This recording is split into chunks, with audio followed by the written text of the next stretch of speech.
Bueno, pues bienvenidos una vez más a un episodio de Entre el Punto y la U. Nos hemos hecho de rogar un poco, pero bueno, a cambio hemos venido a este nuevo estudio que muchos reconoceréis, nos habéis visto Con los pies en el suelo probablemente.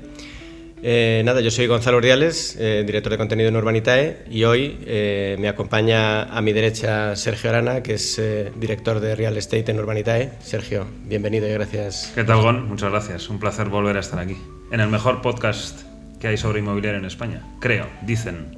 Bueno, intentaremos cumplir con esa reputación.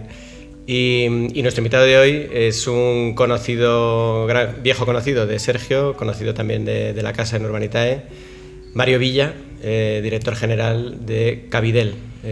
Mario, pues muchas gracias por venir y encantado de tenerte aquí. No, muchas gracias a vosotros por invitarme. La verdad es que es una gozada compartir un rato, compartir buenos momentos y hablar además de lo que nos gusta, que es el tema inmobiliario.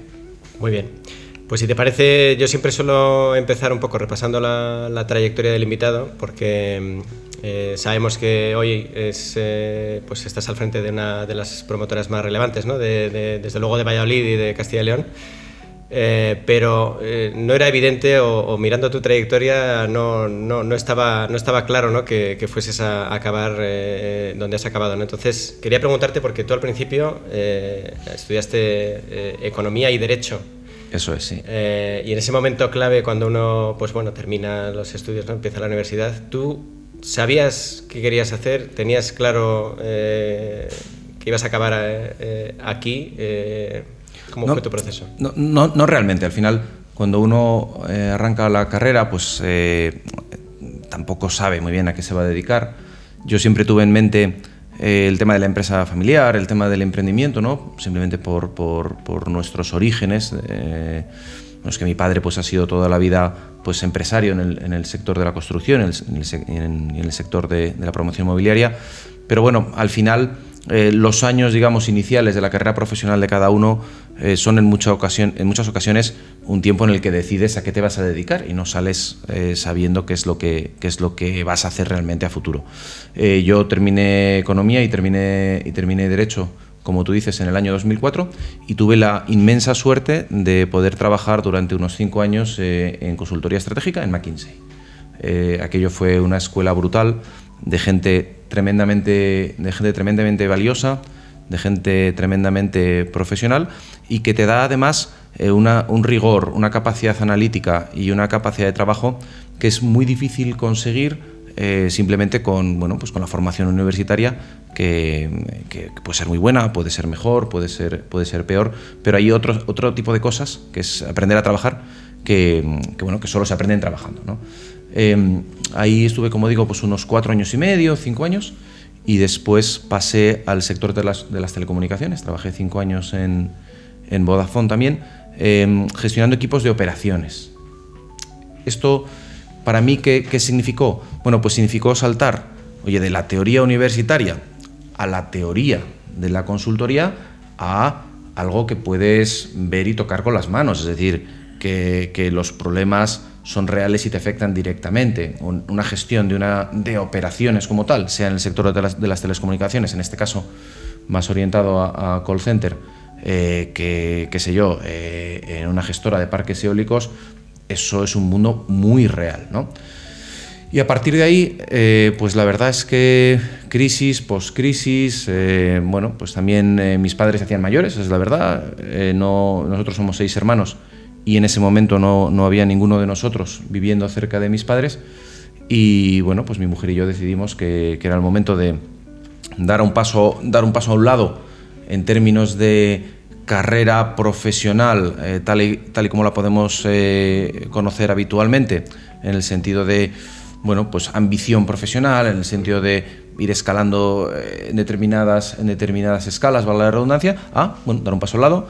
Nos vamos a Valladolid, atendemos a tus padres y, antes o después esto de la crisis tendrá que acabar y venga, para adelante. Y recuerdo que me apunté voluntario a un ERE y que con el dinero de ese ERE pues amueblé una casa en Valladolid y nos fuimos para allá. O sea que...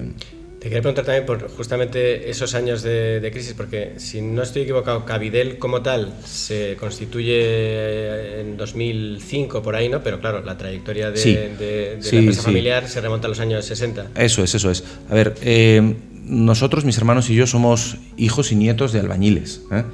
Es decir, que en cierto modo somos tercera generación de constructores, por decirlo de alguna manera.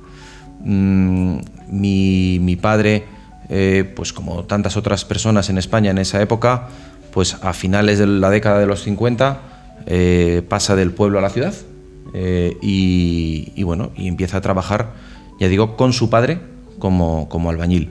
De tener una cuadrilla de albañiles, pasan a ir poquito a poquito creciendo, a tener una empresa completa de construcción, y con el paso de los años deciden que construir está muy bien, pero que pueden cerrar el ciclo construyendo y promoviendo, de tal manera que la empresa familiar es una constructora y promotora local. Mi padre y mi tío, que eran los gestores, pues deciden separar caminos y pasa unos años de impasse que coinciden, gracias a Dios, con los años de la crisis. Es decir, en ese sentido, la empresa familiar, para bien o para mal, vio los años de la crisis desde la barrera. Bien, quizá tiene que ver también, pues oye, cierta intuición o cierta habilidad, pues para ver que no, y en ese momento paras, no lo sé, ¿no? El caso es que cuando yo vuelvo a Valladolid, en la empresa hay 2 trabajadores. Es decir, no llega la crisis, llega la poscrisis, en fin. Y sí, efectivamente la trayectoria se remonta mucho más atrás, ha ido cambiando la denominación, como van cambiando los proyectos a lo largo de la vida de cualquier empresa. Y bueno, yo realmente arranco esta etapa o este proyecto pues hace 10 años, con independencia de que, como digo, pues mi padre, mi tío, mis abuelos se dedicaron a la construcción pues desde hace muchas décadas. Yo llevo al frente de esto 10 años. Y fíjate, has mencionado el ejemplo de tu padre, que era albañil, ¿no? Que pasó de albañil a emprender y a construir. En cambio, tu trayectoria es, pues lo que decías, claro, ¿no? Completamente distinta. Eso es. Te has formado extensamente, has hecho incluso un MBA, ¿no? en el claro. MIT.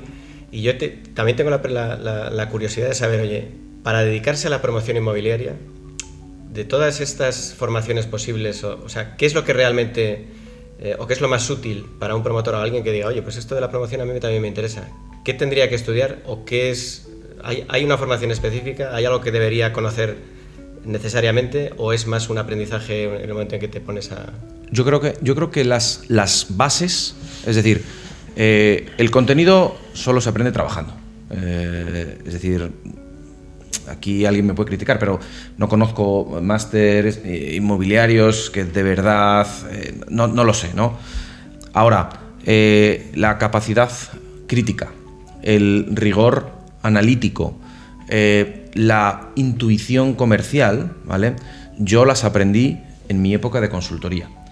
Yo no hubiese aprendido todo eso si no hubiese tenido una buena formación universitaria previa. Y yo no hubiese podido desarrollar todo eso si no hubiese trabajado en un entorno de operaciones, en un entorno real, como fue para mí el mundo de los call centers en una empresa como Vodafone, ¿no? Dices, ¿qué es lo que hay que estudiar? ¿Cómo hay que prepararse? No tengo ni idea. Lo que sí que sé es que necesitas una base académica mínima, una base, de nuevo, de rigor analítico mínimo, que a mí me lo dio mi experiencia en consultoría, y, tocar la realidad en un trabajo muy concretito, que en mi caso fue, ya digo Vodafone. Y a partir de ahí, pues mira, el negocio de promotor se puede entender de 2 maneras, ¿no? Y esto, bueno, pues opiniones hay muchas, pero como yo lo veo es, tú puedes competir a base de capital, ¿vale? Intensivo en capital. Pues tú tienes mucha pasta y venga, y tira. Y el primero o el segundo proyecto pincharás, porque cuando tienes mucha pasta y te sobra, pues no miras los euros tan bien como cuando tienes poca. Y la segunda es conocimiento local. Bueno, pues al que se quiera dedicar a esto, digamos, emprendedor, joven, tal, no sé qué, yo le diría, macho, cómprate unas zapatillas y empieza a andar por tu ciudad. Yo he hecho cientos de kilómetros recorriéndome todos los barrios de mi ciudad, viendo qué necesidades podía haber en cada barrio, viendo qué solares estaban disponibles, viendo qué edificios, anda, si este edificio tiene todas las ventanas cerradas, seguro que es de un propietario único, metiéndome en el catastro a ver si tenía división horizontal o no tenía división horizontal, buscando al propietario en el registro, oye, ¿me lo vendes? O tienes mucha pasta, capital, que eso está muy bien, o tienes conocimiento local, y eso significa patéate tu ciudad, ¿vale? Yo he ido por el segundo camino, ¿vale? He ido por el segundo camino, de nuevo, pues con una experiencia, digamos, familiar previa, con una buena formación universitaria y con una buena formación profesional en dos ámbitos muy distintos. En el de la consultoría, que quizá haya gente que piense que es más teórico, y en un tema de operaciones muy práctico, ¿no? ¿Qué hay que estudiar? Pues hay que estudiar con ganas, ¿sabes? No hay ninguna fórmula mágica. Hoy has mencionado justamente la parte del capital, estando nosotros como estamos en Urbanitae, ¿no? que es justamente a lo que nos dedicamos, ¿no? A aportar capital a los promotores. Quería preguntarte también, pues bueno, ¿cómo llegas? Porque para el que no lo sepa, no tiene por qué saberlo todo el mundo, claro, con Cabidel hemos hecho al menos 2 proyectos en Urbanitae. 3. Bueno, no están terminados, no están terminados. No se puede vender la piel del oso antes de cazarlo, tenemos ahí todavía que acabar un par de proyectos más. Mira, lo divertido de todo esto es que sin saberlo siquiera, hicimos el primer proyecto de Urbanitae. Eso es lo más gracioso de todo esto, cuando el compañero que tienes aquí a tu derecha ni siquiera estaba en Urbanitae, ¿sabes? Es lo más inquietante. Claro, es inquietante. Claro, y me lía, a ver, espera, no sé qué, queremos invertir. Digo, a ver, para. Entonces, bueno, Sergio y yo nos conocemos hace un montón de años. Yo hice la carrera de Derecho gracias a sus apuntes, todo tengo que decir, porque él era más de ir a clase que yo, ¿eh? Bueno, al final, cuando yo ya llevo 3-4 años en Valladolid haciendo proyectos, bueno, nosotros nos damos cuenta que al final esto del conocimiento local está muy bien, pero sin pasta no vas a ningún lado en la vida. O sea que, ¿no? La teoría es guay, es súper romántica, ¿no? No, es que esto a base de caminar las calles, pues no. Entonces, al final, bueno, pues lo que decía, ¿no? Sergio y yo somos muy amigos durante mucho tiempo. Yo hice la carrera con sus apuntes, porque aunque tenía ganas de estudiar, pues oye, no siempre será. Mario tenía muchas más obligaciones. Tenía muchas más carreras a la vez, era portero profesional de fútbol sala. Eso es. María, mi novia entonces, y ahora mi mujer, pues también. Bueno, entonces, al final llega un punto donde buscando, digamos, esa capacidad, ese capital para poder crecer, para poder diversificar, Sergio me dice, joder, pues nosotros, yo estoy viendo en mi trabajo muchas oportunidades, y entonces pues déjame que te voy a presentar una gente que tiene una idea, que ya verás que bien, que son muy majos, y además te voy a presentar a mi jefa, que tal y que cual, porque nosotros donde estamos pues tenemos que explorar esas oportunidades y tal. Y bueno, pues empezamos a charlar para un proyecto de 7 viviendas. O sea, es en la calle Murillo de Valladolid. En la calle Murillo, es una calle espectacular, al lado del Lava, bueno, Valladolid es una ciudad maravillosa, y esa zona también, ¿no? Pero ¿de verdad se va a meter Urbanitae a hacer un proyecto de 7 viviendas? Empezamos a hablar y yo enseguida vi que en este caso Diego Bestar y Jorge Turegano tenían una muy buena idea y tenían muy claro lo que querían hacer y cómo hacerlo. Que yo, si quería crecer y quería diversificar, tenía que buscar algo parecido, o tendría que buscar ese encaje. Y que luego Sergio no encajaba por ningún lado. O sea, es decir, ¿y este tío qué hace aquí? Introductor de embajadores. Eso es. Yo decía...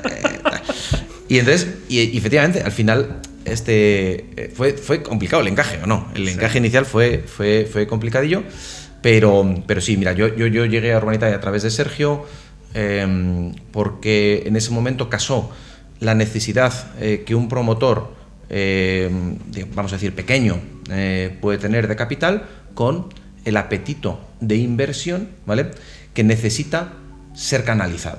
Ser canalizado significa seleccionar un promotor fiable y de fiar, que son 2 conceptos distintos, y seleccionar un proyecto que, bonito,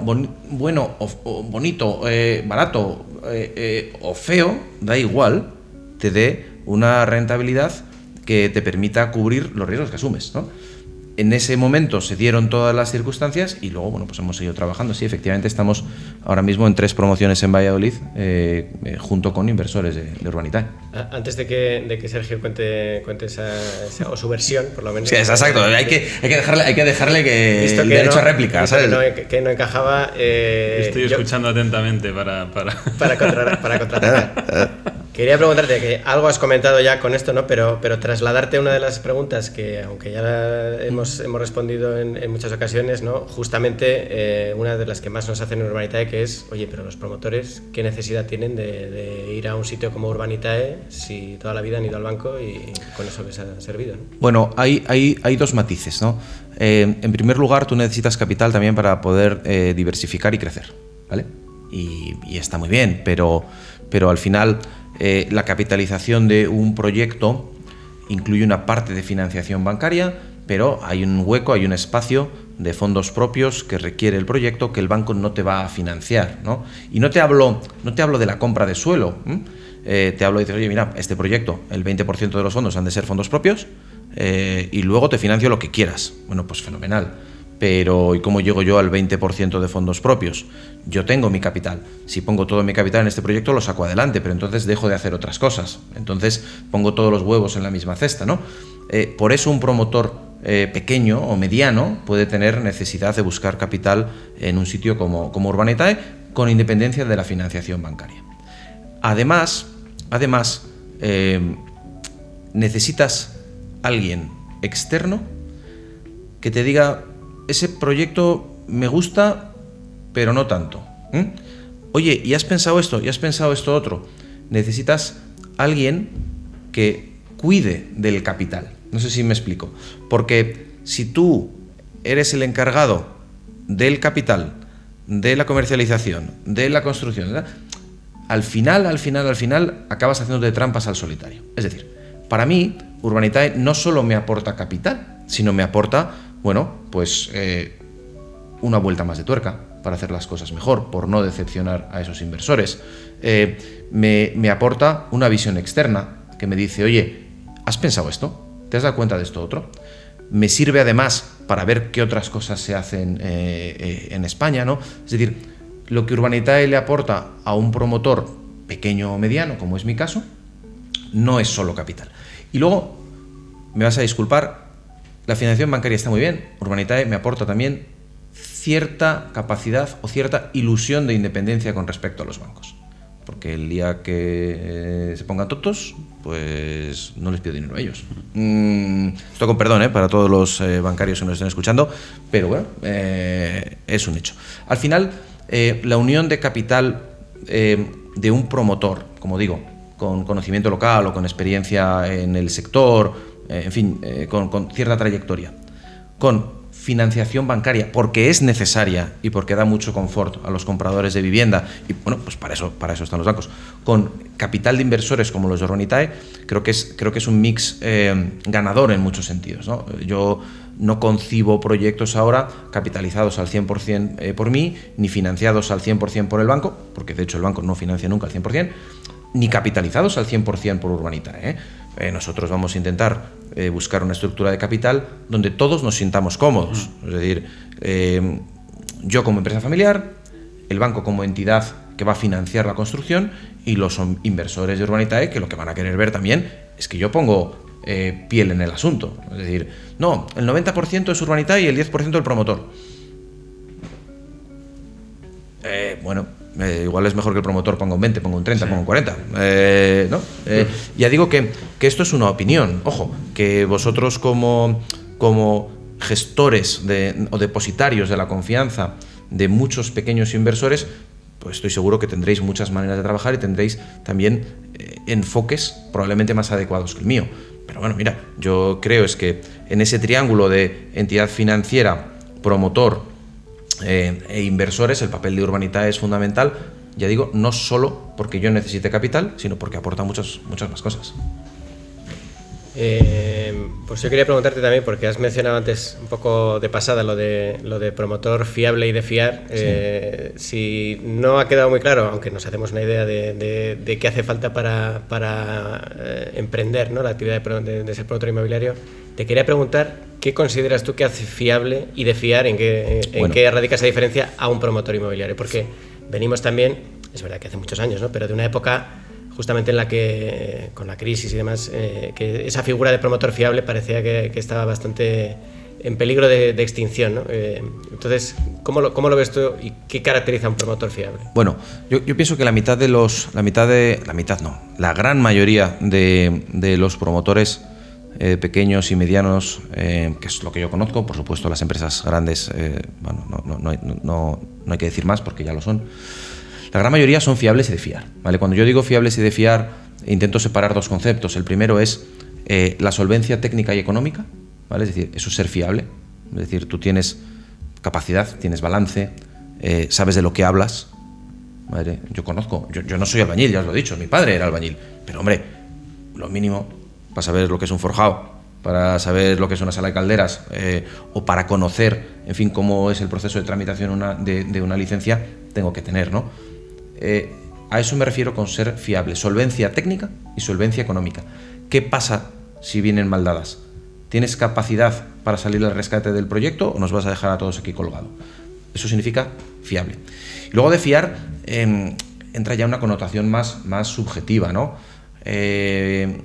Yo intento ser buena persona en todo lo que hago, y yo intento que cuando doy mi palabra la cumplo. Y no siempre es fácil, no siempre las cosas salen bien, ¿no? Pero yo esto lo intento transmitir a mis hermanos, yo soy el mayor de los hermanos, y lo intento transmitir a las personas que trabajan en Cavidel, y lo digo claramente a cada comprador con el que hablo, porque yo también me siento a enseñar planos y a intentar vender. Mira, yo trabajo para que trabajen mis hijos el día de mañana, o mis sobrinos, o mis nietos. Y sobre todo, yo trabajo para no tener que cambiarme de acera cuando me cruce con nadie. Entonces, eso es un promotor de fiar. Y es muy difícil de cuantificar. Fiable, bueno, ya te lo he explicado, tú tendrás tus ratios, tú analizas mi balance, o ves mi trayectoria, o yo qué sé, para eso estáis vosotros. Y de fiar más es, bueno, esta persona, ¿cuál es su origen? ¿De dónde viene? Esto que nos ha dicho, ¿se ha cumplido o no se ha cumplido? Cuando no se ha cumplido, ¿cómo ha reaccionado? Al final, yo creo que una de las piezas más importantes de Urbanitae para con sus inversores es ese filtro que hacéis, ¿no? Que sois capaces de estructurar o de depositar de nuevo la confianza de vuestros inversores en un proyecto en base no solo a un Excel de proyecto que te va a decir que vas a sacar esta rentabilidad o esta otra, sino que al final, mira, este promotor tiene esta solvencia económica y esta solvencia técnica, y además tiene esta solvencia personal. Y todos nos podemos equivocar, y mira, la vida da muchas vueltas, y hay veces que aciertas y veces que no, hay veces que las circunstancias cambian, pero bueno, la base, creo, de los promotores con los que trabajáis está, ¿no? A eso me refiero con... De hecho, es el criterio de decisión más importante, yo creo, que tenemos, ¿no? Como me imagino que la gente que está escuchando más o menos sabe el procedimiento de análisis de las operaciones nuestras en los comités de inversiones que tenemos, ¿no? El criterio que más pesa es el promotor. Uh-huh. La fiabilidad del promotor, porque al principio el papel lo aguanta todo y todos pensamos que los proyectos van bien, pero si luego hay problemas con un ayuntamiento o hay problemas para conseguir la financiación bancaria, que hago pequeña cuña, nosotros, y yo esto siempre lo digo en todos los foros en los que intervengo, ¿no? Pero Urbanitae viene a complementar a la banca, no a quitar nada. O sea, nosotros llegamos donde la banca no quiere o no puede llegar, y donde los promotores, por efectivamente fondos propios finitos, no pueden llegar. Y entonces ese hueco entre los promotores y la banca es el que cubre Urbanitae, ¿no? Pero bueno, que cuando en un proyecto hay un problema con un ayuntamiento o con una entidad financiera o a nivel comercial o lo que sea, tú ahí notas cuando un promotor realmente le va la vida en ello o no le va la vida en ello. Y Cavidel, pues Mario, desde la primera conversación que tuvimos de Urbanitae, allá por el año 2018, él siempre, lo primero que le preocupaba era los inversores de Urbanitae. Yo quiero hacer las cosas bien por los inversores de Urbanitae, ¿no? Entonces, ese es el tipo de promotor que nosotros decimos, con esta gente hay que aliarse. Claro. Y tenemos un índice de recurrencia brutal. O sea, los proyectos que hacemos cada año provienen más de promotores con los que repetimos y que nos han demostrado su fiabilidad que de promotores nuevos, aunque obviamente hacemos cosas con promotores nuevos. Al final es la clave, porque un promotor bueno, fiable y de fiar, un promotor bueno de un suelo regular le saca chispas, y un promotor malo, que los hay pues por inexperiencia, porque a lo mejor tendrían que haberse dedicado a otra cosa o lo que fuere, son capaces de hacerte polvo un buen suelo. Bueno, pero eso parezca increíble. Pero esos son los menos, ¿eh? Yo creo que al final casi todo el mundo intenta hacer las cosas bien, ¿no? Y luego no siempre salen bien. A ver, al final es la respuesta que das cuando las cosas no salen bien lo que responde a, oye, este promotor es fiable y de fiar, ¿vale? Porque cuando salen las cosas bien, bueno, pues salen las cosas bien. Es muy difícil estropear un buen suelo, no sé cómo decirlo, ¿no? Pero no es difícil que las cosas se tuerzan con un buen suelo, ¿no?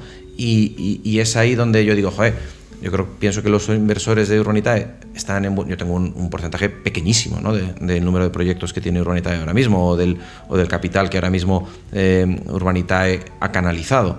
Pero yo creo que los inversores de Urbanitae tienen la suerte de que vuestro equipo mira eso, más allá, porque efectivamente no solo el Excel lo aguanta todo, sino que los promotores tendemos a hacernos trampas al solitario. O sea, ¿sabes? Entonces, bueno, mira, que hay alguien que te revise tu Excel, te diga tal, bueno, pues también está bien. Vamos, o sea que... Y hablando de las cosas que pueden salir mal o atascándose, vosotros que ya tenéis una experiencia pues bastante razonable, ¿no? A día de hoy, ¿cuáles son los mayores temores, riesgos, obstáculos a la hora de desarrollar proyectos con ese conocimiento local que ya tenéis? Es decir, joder, a ver, yo lo voy a decir y luego si no te gusta lo cortáis, ¿vale? Es el enemigo número uno de cualquier promotor, porque no sabes además si te van a pedir un centro de transformación porque sí, cuándo van a ir a enganchar la luz definitiva. O sea, estamos en manos de un monopolio. Y entonces dices, no, pues es que... Me refiero a la red, es que el problema de la vivienda, oye, mira, el problema de la vivienda... Tal. Luego hablamos, si quieres, del problema de la vivienda. En segundo lugar, es exasperante la tramitación en los ayuntamientos. Pero fíjate que bueno, que al final tú, venga, pues trabajas, tal, hay que entender muchas cosas. No se pueden permitir irregularidades administrativas, ¿vale? Y lo bien hecho, bien está. Es decir, no, hay que reducir los controles. No. Simplemente que la gente que se dedica a, digamos, revisar la documentación para asegurarse que los controles se cumplen, tiene que trabajar más y mejor. No significa, entre comillas, manga ancha, libertad para todos los promotores para que hagan lo que... No. La regulación está para cumplirse. La municipal, la autonómica, la nacional, en fin, la que sea. Ahora, si la regulación municipal dice que tienes 3 meses para conceder una licencia, no puedes estar 12 o 15 porque... ¿no? Es una cuestión entonces de mayor diligencia o que falta, a lo mejor hay mucho trabajo acumulado y no dan abasto los... Bueno, yo creo que en ocasiones todos tenemos, digamos, todos tenemos una actividad profesional, ¿vale?, en la que no se nos exige que todo se haga bien, ¿no? Porque es muy difícil hacer las cosas bien o que todo se haga pues mucho más rápido de lo que se puede. Las cosas llevan su tiempo y además hay veces que no aciertas. Pero en nuestro trabajo, el primer error pues se perdona y se corrige. El segundo error pues se perdona. Pero siempre hay consecuencias.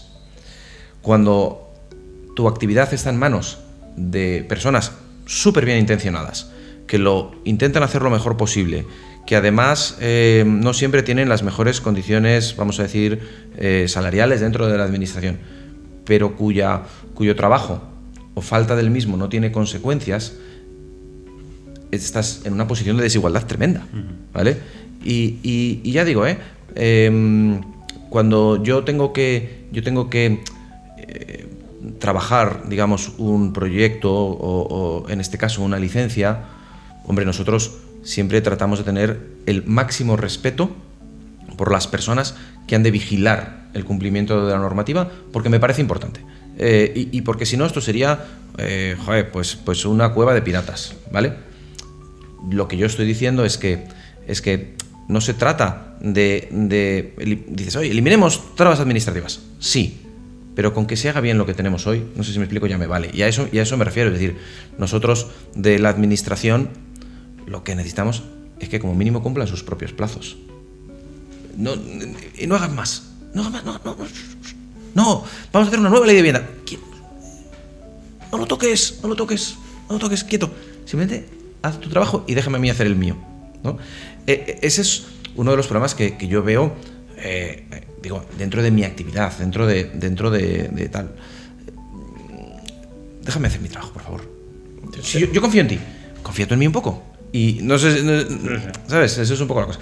Y de verdad que todos, pues todos tenemos trabajos, pues desde una persona que trabaja en Urbanitae, como podéis ser vosotros, yo que trabajo en mi empresa familiar, cualquier persona que trabaje pues desde en una tienda de ultramarinos a un despacho de abogados, bueno, sabe que si no hace bien su trabajo, hombre, pues tiene consecuencias.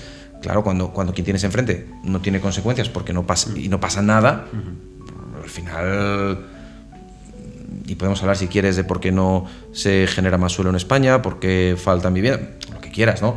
Pero es un tema de personas, es un tema humano, no es un tema de grandes disquisiciones sobre la regulación europea, ¿sabes? Y de incentivos, ¿no? Y de incentivos.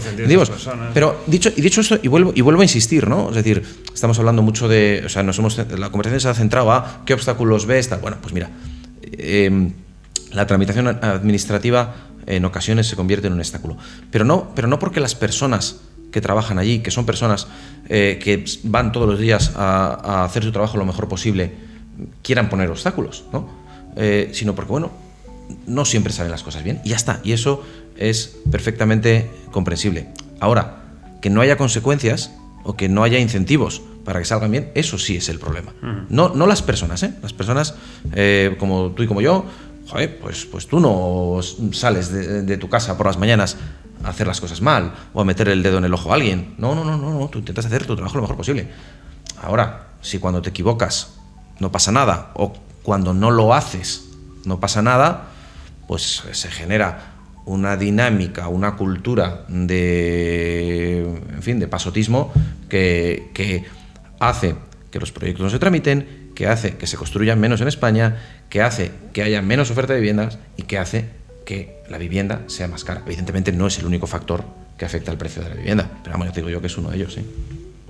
Bueno, pues sí, siguiendo con tu idea de hablemos del problema de la vivienda, has mencionado un factor, pero tú que estás en la primera línea, ¿no? de la promoción de vivienda de obra nueva, ¿cómo explicarías, sabemos que hay un problema de oferta clarísimo, ¿no? Pero ¿cómo es posible que hayamos pasado, digamos, de producir mucho más de lo que era razonable y necesario a una situación que no dura, o sea, que lleva durando años de producir mucha menos vivienda de la que demanda el público, ¿no? Bueno, aquí voy a introducir un matiz en la conversación, porque se hace mucha menos vivienda de la que se demanda en Madrid. En Zamora se hace la que se demanda. Digo Zamora porque es un sitio fantástico que me encanta. Sí. Yo qué sé, en Ciudad Real se hace la vivienda que se demanda. Cuando hablamos del mercado y de la crisis de la vivienda, y aquí pongo yo mi pulla de promotor local, Madrid es una cosa y el resto de capitales de provincia es otra. Y a lo mejor dices, no, pues la Costa del Sol, o las islas, o Barcelona. Bueno, bien, ¿vale? Pero que tengamos claro que cuando lanzamos grandes mensajes, son mensajes de trazo grueso, y que el trazo grueso no te ayuda a analizar y mucho menos a resolver ningún problema. Madrid es una cosa, y perdón... Mario. no, bueno, te quiero decir que cuando digo Madrid me refiero a los grandes mercados. Zonas tensionadas. Correcto, mira, el concepto de zona tensionada puede aplicar muy bien aquí, ¿no?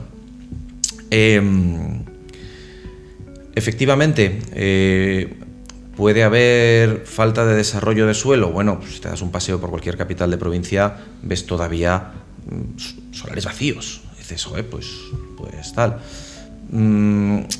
Puede haber un problema de trámites, o sea, de alargamiento de plazos en la obtención de licencia. Puede ser, ¿no? Pero es un proceso reglado, simplemente que lo que vas a hacer es trasladar ese tiempo, o sea, ese coste de capital al precio. No se construye más, pienso, no se sacan más viviendas al mercado también por un tema de falta de mano de obra. Y me explico, y aquí ya no entro como promotor, sino, dado que afortunadamente realizo la tarea de construcción, más como constructor. No solo falta de mano de obra, sino falta de procesos, ¿vale?, que permitan paliar la falta de mano de obra. La construcción, de nuevo, no hablamos del negocio promotor, hablamos de la actividad de construcción, ha sido manual desde la época de los romanos. Los egipcios hacían unas pirámides de la leche y los romanos unos acueductos increíbles, es decir, no ha cambiado tanto, seguimos utilizando hierro y hormigón y en vez de velas, pues ahora ponemos luminarias LED, pero el concepto no es muy distinto. Después de la crisis, las personas no hemos querido trabajar en construcción. No hemos querido trabajar en construcción. ¿Por qué? Porque ha sido un sector que ha dejado en la calle a cientos de miles de personas. Y lo que tenemos hoy es una falta de relevo generacional en ese gremio de la construcción muy llamativo. Y las medidas, porque falta una generación, es decir, porque yo ahora tengo trabajadores de 55, 60 años. Tengo algún trabajador de 25, 30 años. Pero entre medias hay muy poquita gente, porque son personas que obviamente eligieron dedicarse a otra cosa cuando se cayó el sector de la construcción, por su bien y por el de sus familias, y probablemente acertaron. Ahora no tienes esa gente y la construcción sigue siendo un proceso muy manual. Y sigue siendo un proceso muy manual porque en paralelo no hemos puesto los medios durante todos estos años para reducir esa dependencia del trabajo manual. Es decir, esto que se habla de la industrialización de la construcción, bueno, eso está muy verde todavía. Y llegará, Pero entonces, ¿por qué no se construyen más viviendas en España? Pues no hay gente. ¿Por qué no hay gente? Pues podríamos hablar de múltiples causas. Yo me he ido a la principal, porque hubo mucha gente que salió del sector. Ahora, se paga bien en la construcción, pero se paga muy bien también sin hacer nada. Entonces, bueno, pues... es decir, yo prefiero que me paguen sin hacer nada, a ver si me entiendes. ¿Sabes? Pero... hablando justamente también de la parte de ser promotor y constructor, y también te quiero preguntar a ti, Sergio, dejando al margen el caso de Cabidel, que no es único, obviamente. Yo quiero preguntar, con un entorno como el que hemos vivido, sobre todo en el 22 y el 23, de subida de precios derivada, entre otras cosas, de la guerra de Ucrania, etcétera, etcétera, de suministros, ¿es más ventaja que inconveniente tener la labor de construcción incorporada y en los proyectos que nosotros hemos financiado también? ¿Cómo se han comportado? O sea, al final es una ventaja porque al final, claro, el coste lo tienes que repercutir a tu propia cuenta. ¿Cómo veis vosotros esa? Y si quieres, y luego yo te digo desde mi lado de lo que hemos visto. Pero... si no lo haces muy bien y no lo separas bien, es un error, ¿vale? Y si lo haces bien, es una ventaja. Suena una respuesta, ¿no? Pero el hecho de ser capaz de conocer, de tocar, de palpar y saber pues cómo está el mercado, qué soluciones constructivas eficientan el producto final, dotándolo de mayor calidad al mismo tiempo, eso se puede hacer si tocas, si palpas el terreno, ¿no? Si si te das una vuelta por un forjado, si ves cómo trabajan los instaladores de Pladur, si le preguntas al electricista qué necesita para hacer mejor su trabajo, ¿vale? Yo eso lo puedo hacer porque tengo una constructora. Pero son dos negocios completamente distintos, ¿eh? Como digo, la promoción requiere capital o conocimiento local. Perdón, la construcción requiere mano de obra y trabajo manual, gestión de personas, ¿eh? También cierta capacidad de compra, es decir, también cierta capacidad de negociación para cerrar contratos con proveedores, pero las cualidades que se requieren son muy distintas. Si no eres capaz de separarlo y trabajar con dos cabezas muy distintas, acabas mezclando las soluciones a problemas que tienen una naturaleza distinta. Intentas aplicar una solución a un problema de naturaleza de capital, cuando en realidad es un problema de personas, de recursos humanos. ¿Por qué? Porque tu mente es que eres promotor, ¿no? Y entonces eso pasa muchas veces, es decir, que no entiendes. Oye, es que el instalador, pues es que págale más, ¿no? Que no es un tema de dinero, ¿sabes? Es un tema de que los procesos no los tienes bien afinados, ¿no? O sea, ni pagando más va a acabar la obra en plazo, ¿vale? No es eso, ¿no? ¿Qué pasa también cuando tienes una promotora y una constructora? Bueno, sucede que lo mismo, lo que hablábamos antes de que los promotores somos muy dados a hacernos trampas al solitario. Que tienes que tener dos márgenes. Es decir, no vale con decir, bueno, pero en el fondo a esto ya le gano con la construcción o a esto ya le gano con la promoción. Porque al final acabas de nuevo mezclando cosas que tienen distinta naturaleza. Promoción y construcción va todo en el mismo saco muchas veces, cuando son, de verdad, dos actividades distintas. Obviamente, si lo haces bien, ayuda, ¿no? En el sentido que comentaba antes. Es que palpas, tocas los problemas, hablas con la gente, ¿no? Sabes de lo que hablas cuando vendes. Es decir, no te sorprenden tanto las... Claro, y sabes qué imprevistos tienes, vamos, o sea que... No, nosotros, o sea, hila un poco con Mario, que es muy... Esa formación de McKinsey le sigue marcando, entonces le gusta como definir conceptos, ¿no? Tiene muchas frases que yo tengo grabadas en la memoria, ¿no? Una de ellas es que el inmobiliario es un negocio local. Eso me lo repitió a mí cuando yo empecé a dedicarme a este mundo allá por el año 2017. Amigo Arana, el inmobiliario es un negocio local, ¿no? Entonces eso me lo repite. Entonces, bueno, dentro de esos conceptos que escucha, le gusta... es un negocio local para el que tiene poca pasta. El que tiene mucha pasta puede construir en Nueva York si quiere. Es verdad que al final el know-how de la calle y del barrio cuenta mucho, ¿no? Pero bueno, entonces dentro de esos conceptos, este del promotor fiable y de fiar es otro de los que le gusta acuñar, ¿no? Entonces es verdad que hemos visto nosotros, ¿no? Desde el lado de Urbanitae. Claro, los proyectos que hemos arrancado en el 20, 21, 22 se han comido la subida de costes. Claro. Entonces, en aquellos proyectos donde el promotor además era constructor y si era un promotor fiable y de fiar, pues se ha apretado el cinturón. Ese margen, pues ha estado dispuesto a sacrificar algo del margen. Exacto. Pensando a medio plazo en su propia reputación, en los inversores de Urbanitae, etcétera, etcétera. Nosotros hemos visto promotores constructores hacer obras con un margen mínimo.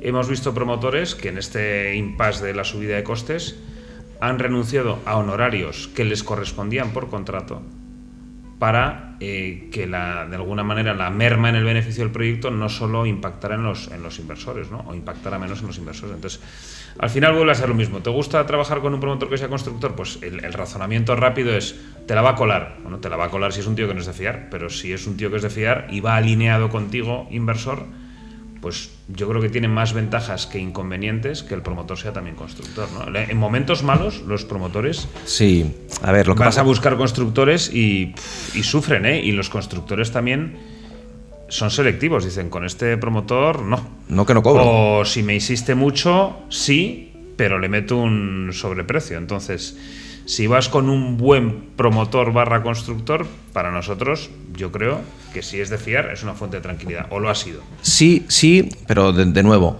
si no lo haces bien es un error. O sea, como te hablo ya como empresario, por decirlo de alguna manera, ¿no?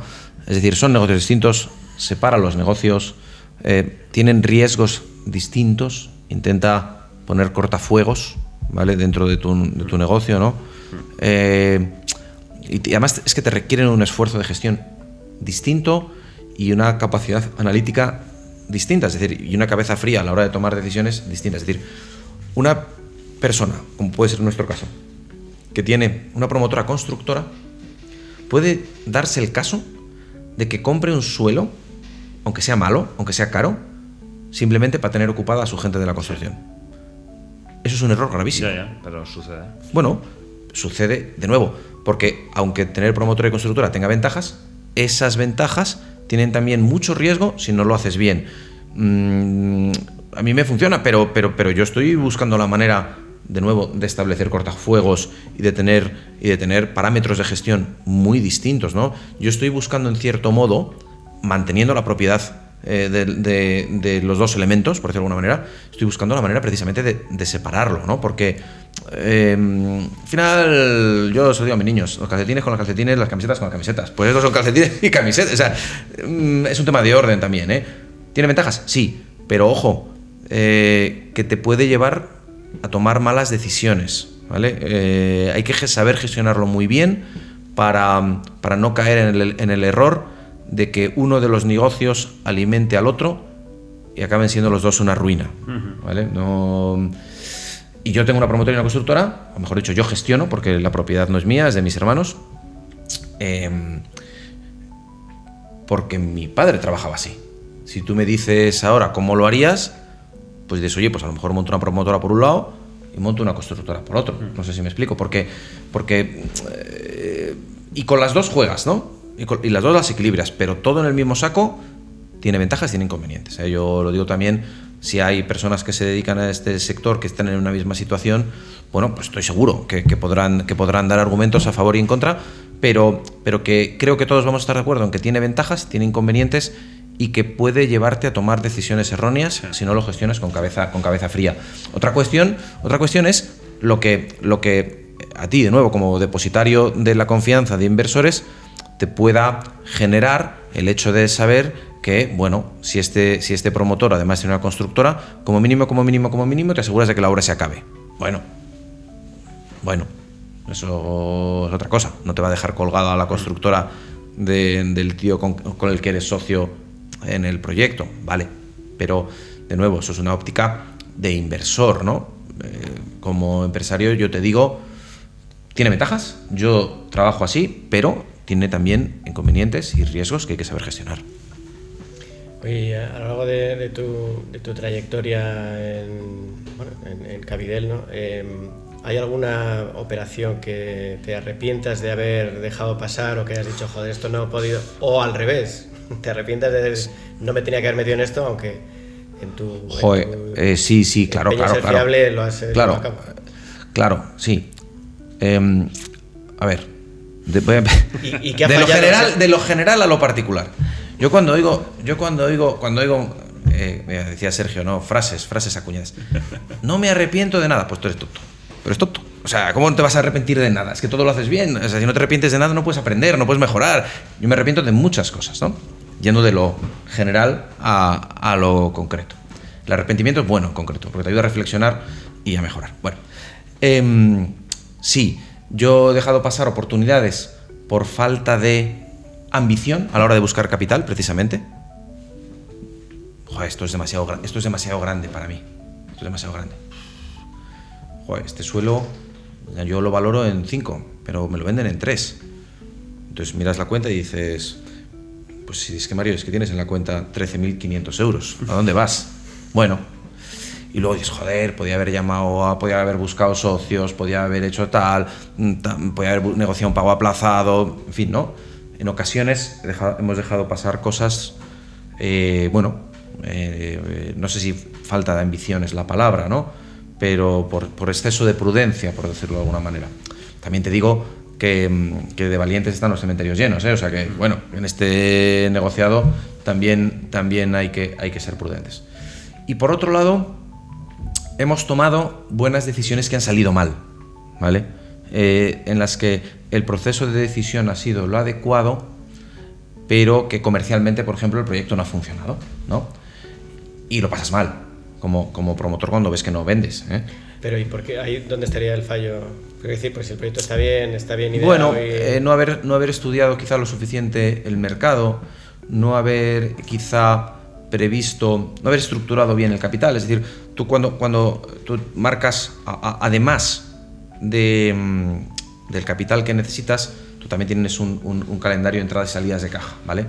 Y dices, bueno, vamos a ver, esta obra cuesta 4 millones de euros, me lo invento. Pero para optimizar mi estructura de capital y para pagar menos intereses en un momento en el que estamos subiendo los tipos, como yo sé que voy a ir vendiendo a este ritmo y los clientes van a ir aportando el 10% y luego otro 10% durante la obra, en realidad yo no necesito un préstamo de 4 millones de euros. Me ahorro el AJD de la formalización del préstamo, me ahorro un dinerito de la comisión de apertura y me ahorro un poquito de dinero de los intereses. Y voy con un préstamo de 3 millones. Claro, si ese ritmo de ventas no se cumple, te falta caja. Te falta pasta. ¿Me explico? Entonces, por ejemplo, eso. Si ese ritmo de ventas no se cumple, te falta pasta. Vale. ¿Cuál ha sido el error? Infracapitalizar el proyecto. De la misma manera que si lo sobrecapitalizas, la rentabilidad para los inversores es menor. Encontrar el equilibrio, joder, no siempre es fácil, ¿no? ¿Y dónde te has equivocado? ¿En el plan comercial o en el plan financiero? Probablemente en los dos, pero el que te lleva a quebrar es el financiero. Porque el comercial se venderá. Tú has dicho, no hay suficientes viviendas en España. Todo se acaba vendiendo, no hay problema. Ahora, se tiene que vender antes de que el banco te ejecute, ¿sabes? O sea, porque si no lo venderá el banco. Entonces, bueno, sí, ha habido proyectos donde hemos tomado, vamos a decir, buenas decisiones que han salido mal. Y ya digo, probablemente la capitalización de los proyectos. La capitalización de los proyectos tiene que ser la adecuada porque el ritmo de ventas tiene muchos factores externos que no puedes controlar, mientras que la capitalización del proyecto, sí, eres tú, pon más dinero, coño, o pide más dinero al banco, o yo qué sé, vuelve a llamar a los de Urbanitae, ¿sabes? O sea, ¿me entendéis? Comercialmente, pues eso, joder, es que, vamos, lo voy a decir aquí claramente, hemos tenido un proyecto precioso, de casas muy bien hechas, que ha sido nominado, me parece, a los premios nacionales de arquitectura. Yo tampoco soy, digamos, muy experto con la nomenclatura, que me costó horrores vender, horrores de sudar. Y hoy los estamos vendiendo 40.000, 50.000, 60.000, 80.000 euros más caros que los primeros que vendimos. Y yo lo he pasado mal, porque ese proyecto estaba infracapitalizado y al no entrar en caja el 10% procedente de ventas de compradores, porque no había compradores, ¿y cómo pago yo esto ahora? ¿Sabes? O sea, ¿no? Sí, yo me he arrepentido tanto por falta de ambición como por exceso de confianza en un proyecto. Y el punto fundamental es la estructura, en este momento, la estructura de capital, es decir, que el proyecto esté correctamente financiado, correctamente capitalizado. De nuevo, la sobrecapitalización es un subóptimo, es decir, vas a hacer que la rentabilidad del proyecto sea menor. La infracapitalización es una ruina, ¿vale? O sea, y comercialmente, pues a veces te equivocas, pero bueno, quiero decir, pues yo qué sé, ¿sabes? Ya veremos, pues si no lo alquilo, ¿sabes? Me lo quedo y lo alquilo antes que mal venderlo. Bueno, pues ya veremos, ¿no? Eso. No sé si responde a tu pregunta, porque he contestado un montón de cosas, pero... Sí. Está dando una masterclass de promoción. No, joder, no. Totalmente. No, masterclass, no una chapa. No, escucha. Yo estoy dando una chapa, pero es que es mío, es que lo vivo. Claro. O sea, es decir, que no hablo de oídas, ¿vale? También un poco cuando hablamos, volviendo a promoción y construcción, yo no hablo de oídas. Yo sé lo que es un tabique de pladur con doble placa, o sea, yo sé lo que es un recuperador de calor porque lo vivo, porque tengo que firmar los contratos y pagar las facturas, ¿no? Pues es lo mismo. Yo tengo que hablar con inversor, yo tengo que hablar con el banco, tal. Y no significa que esto sea una orquesta de un solo hombre, ojo, ¿no? Porque al final nosotros tenemos pues una responsable comercial, mi hermano Pablo es el responsable financiero de inversiones, en fin, tenemos personas que nos gestionan la construcción de manera directa, ¿no? Pero bueno, al final tú conoces todo el proceso. Un directivo de una multinacional tiene una capacidad infinita de aprender cosas, ¿no? Y de aplicarlas a un negocio, a un sector y a otro. Pero yo conozco más el detalle de lo que hago, ¿no? Y yo no pongo ladrillos, evidentemente, pero pero sí No, sé cómo, yo, sí Mario cómo lo se vive, ponen. eso puedo dar fe. Sí, joder, hombre. Luego, cuando cuente yo lo que sé de Mario, si nos da tiempo, cuento, porque le he visto, eso de patearse las calles se lo he visto hacer. Sí, hombre, yo he gastado zapatillas de... ¿no? O el año pasado meterse, me acuerdo, fuimos a ver un proyecto en Valladolid el año pasado en julio, ¿te acuerdas? Allá por el 25 de julio, 20 y tantos de julio, hacía un calor del demonio en Valladolid. Y se metió Mario en la caseta de ventas a las 4 de la tarde, que es podías verdad. desmayar del calor. Sí. Se metió aquí el consejero delegado, director general de Cabidel y tal, el hombre del MIT, a vender a un posible comprador un piso de laderas de Parquesol, ¿no? Sí. Se pone a repartir sombreros de paja con su publicidad de Cabidel en los partidos de la cantera del Rugby Joder, El Salvador. O sea joder, que eso... realmente el tío está metido en todas las fases del proceso. Claro, Eso no sé si nos interesa ponerle también, pero luego se va a disparar la demanda inversora. O se va a tomar Cabidel. los cafés al bar del pueblo en el que está promoviendo para saber lo que la gente... Claro. Es la comidilla del barrio. Escucha, sobre la promoción. Yo eso, fíjate que yo creo que ya médicamente... Eso lo he visto con mis ojos. Médicamente creo que debo dejar de hacerlo. Pero yo tomo 3 cafés cada mañana en 3 bares distintos, ¿vale? Y oyes, y ves, y hablas... O sea, y palpas por dónde va la cosa, no sé si me explico. Y preguntas, porque tú preguntas. ¡Jo, vaya casa más bonita habéis hecho ahí! Y tú dices, ¿y por qué te parece bonita? ¿Qué es lo que más te ha gustado? Y la gente contesta, joder. O sea, entonces, sí, esto va asociado a, implicación, porque esto es una empresa familiar, asociado al tema de conocimiento local y asociado a que el trabajo sale mucho mejor cuando te gusta. Y a mí me gusta. Vamos, esa es la cosa. Y pues, todos a los que no les gusta el trabajo, yo les recomiendo que cambien de trabajo. Vamos, pero es que no... Oye, y esto es una curiosidad, pero bueno, como lo he visto en vuestra web, que habéis hecho desde naves industriales hasta proyectos de edificios religiosos. Este último segmento... No, vamos a ver. ¿Cómo va la cosa? O sea, hay mucho movimiento, porque esto, claro, no. Obviamente vamos a ver. Algo habrá que hacer, pero me ha dejado sorprendido. Vamos a ver. Esto viene de, oye, esto es una empresa familiar que desde los años 60 ha hecho muchas cosas y eso abarca todo esto que tú dices, ¿no? Ahora mismo estamos muy enfocados en tema residencial y hemos hecho, sin ser un edificio religioso, sí hemos hecho edificios asistenciales. En esta nueva etapa me refiero, en los 10 años en los que yo estoy, edificio asistencial, un proyecto muy bonito, compramos... Es una pena, pero mira, esto es... Fíjate, no es que me esté yendo por los cerros de Úbeda, de las cosas que más penita me han dado de lo que he hecho ha sido comprar un colegio vacío para derribarlo y hacer una residencia de ancianos. Se te cae el alma a los pies. Y son necesidades que tenemos en nuestra sociedad, son necesidades que hay que atenderlas bien. Penita ver las aulas vacías, ver... Eso penita. Pero bueno, no. Al final nosotros hacemos sobre todo residencial, Lo que pasa que bueno, esto que hemos comentado, al final te llega gente para que le eches una mano con proyectos muy variopintos y tú le dices, es que no tengo ni idea de esto. Dice, ya, pero tú eres de fiar. Bueno, y entonces te metes a hacer cosas, ¿no? Pero no, esto que hay en la página web se refiere más a la generación anterior, la parte de la constructora, sí, nosotros hemos hecho de todo.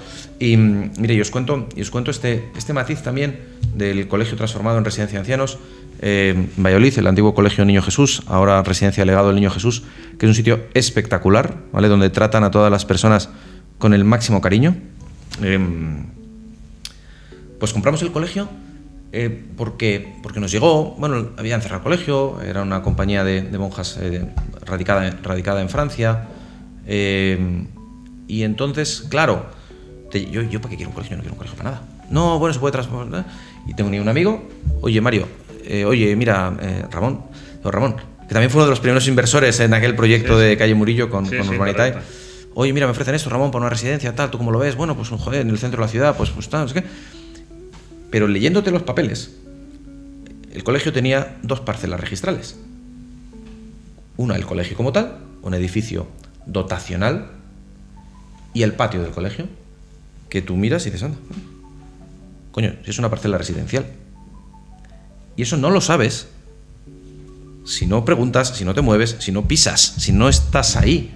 De tal manera que lo que hicimos fue comprar, obviamente, tanto el colegio como el patio, comprar los 2 solares colindantes, ¿vale? Y una calle en el centro de Valladolid que llevaba abandonada décadas. Le hemos cedido, pues creo que son 180, 200 metros de terreno al Ayuntamiento de Valladolid y hemos ampliado la calle.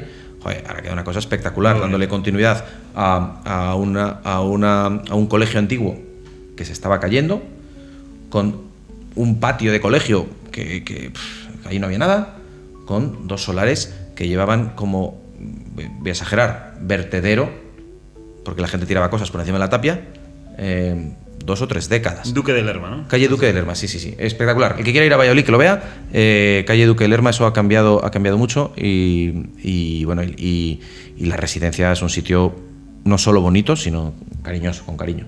Entonces, al final, tú te implicas en los proyectos hasta el punto de bueno, pues de que ayer, con toda la lluvia que cayó en Valladolid, teníamos una mínima inundación en la residencia y ahí estaba mi hermano achicando agua. Es decir, la residencia lleva 1 año y medio funcionando, o sea, no es que estemos todavía con la construcción, ¿no? Bueno, pues te implicas en proyectos que te gustan. Pero de nuevo, esto viene conocimiento local, vamos, y pisar la calle y tal. En ese y luego también hay que las cosas que quieres, lo que decía, ¿no? Que yo he dejado pasar oportunidades por falta de ambición. Bueno, pues las cosas que quieres, pues las persigues. Yo recuerdo que ahí tuvo que firmar hasta el embajador del Vaticano en Francia.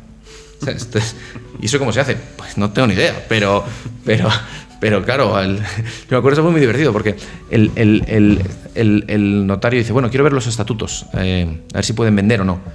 Estatutos en francés antiguo. No, quiero una traducción jurada. Bueno, pues traducción jurada. Ya, pero venga, bien. Pero aquí dice que tiene que firmar el obispo de allí, de una diócesis francesa. Bueno, pues no se preocupe, traemos la autorización. Entonces traen una carta firmada. Ya. ¿Y quién me dice a mí que este señor es el obispo? Esto es el notario, claro. ¿Y quién me dice a mí que este señor es el obispo y que no has hecho tú la carta esta, Mario? Hombre. ¿Y quién quieres que te lo diga? No, hombre, pues el que le nombró. O el que tenga capacidad de acreditar esto. Y entonces, bueno, pues efectivamente, mandaron en valija diplomática, sí, me acuerdo de esa historia, con credenciales.